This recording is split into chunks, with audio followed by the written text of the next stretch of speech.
If you followed some of my other posts, I alluded that I had another holster option for the TP9. Or if you're one of those people who hates the TP9 and you stumbled across this video and say there's nothing out there for it, this might be a little bit of an eye-opener for you. So this is the standard TP9 SA. This isn't the double action version. If you've watched any of my other videos, this is a great gun. For 300 bucks, I say it beats a Glock, but you know, that's just me. So here's the TP9. Seen it before. Here's what I got. Yes, a nice large package, not really from, I wonder where. Can you say Istanbul? So that's kind of odd, right? Well, not really. So TP9, you know, it comes from Turkey. Istanbul, not quite familiar with my geography, but Istanbul, I believe, is the capital of Turkey. I'm probably wrong on that. But anyways, so if you look on Amazon for TP9 stuff, you come across this this glorious little gem here. 0 reviews last time I checked, which was probably about 2 months ago. But 0 reviews on it, so people were kind of afraid to buy it. We'll tell you, it's worth the buy. So when you get it in the mail, you're going to get something that looks like this.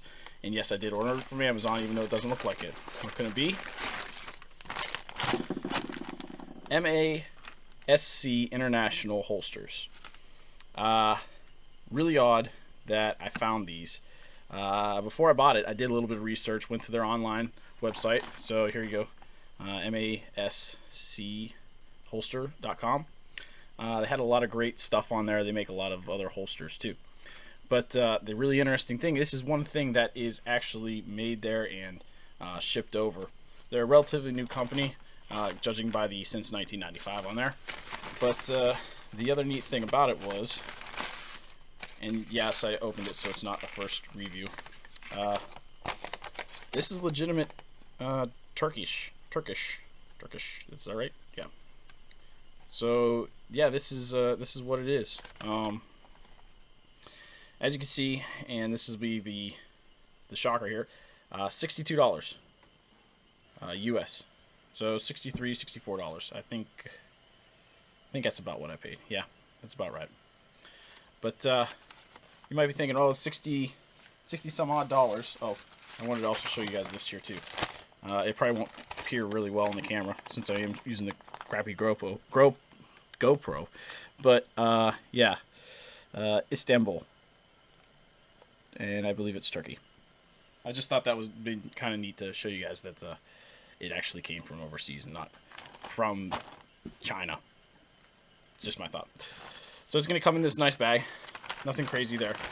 But their claim to fame is it's handmade leather. We're looking at probably... Let me get my caliper.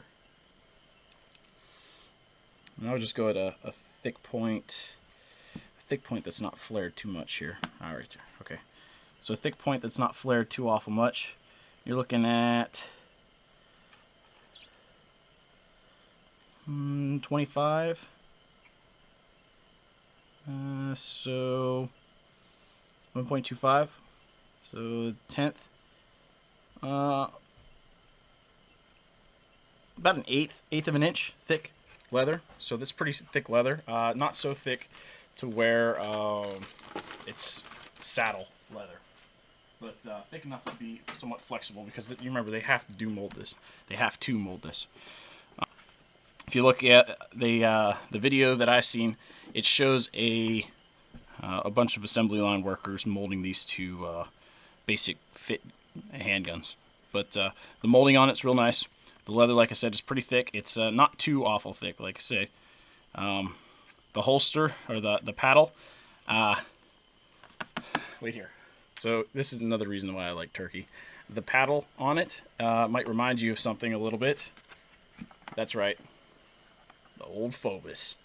So, I'm not saying they ripped off Phobos, but I think they did a better job because I can actually adjust this instead of the Phobos. This one here's for M9.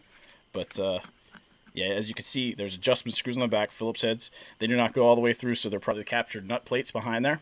I haven't taken it off to see, but it is adjustable. the same thickness of Kydex. It's a little bit smaller, but it's the same. It's the same design. Getting back to the main purpose of the video, here's the holster and TP9. Go ahead and insert it for you. And I've had it sitting in there for about a week. Whenever I pulled it first out and just kind of started messing with it, running drills, I had the problem of, I don't think I can redo it, but the leather was such a tight fit that it was literally bringing my pistol out of battery. It was just a new leather kind of deal. I would imagine that with any semi-automatic pistol you have that same problem. But after letting it sit in there for a week or two, it's loosened up pretty well. Slides in there pretty nice. Retention, I'm not squeezing at all here. So retention's right up there. I'd imagine it'll loosen up after a while, but you can address it after it does that. But other than that, guys, it's a great fit for it. I mean, it was made for it. It's the exact one that's made for the TP9, so you can't complain about that. Get a nice allotment for your front sight, so when you're drawing, your front sight isn't gouging up your leather as much. The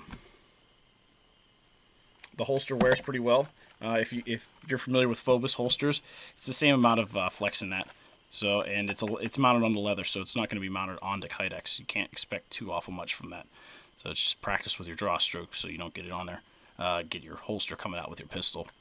Wear appropriate belt with it, and inside the waistband might be okay, but I would recommend outside the waistband, and have your belt go through this retention area to keep it all in the line.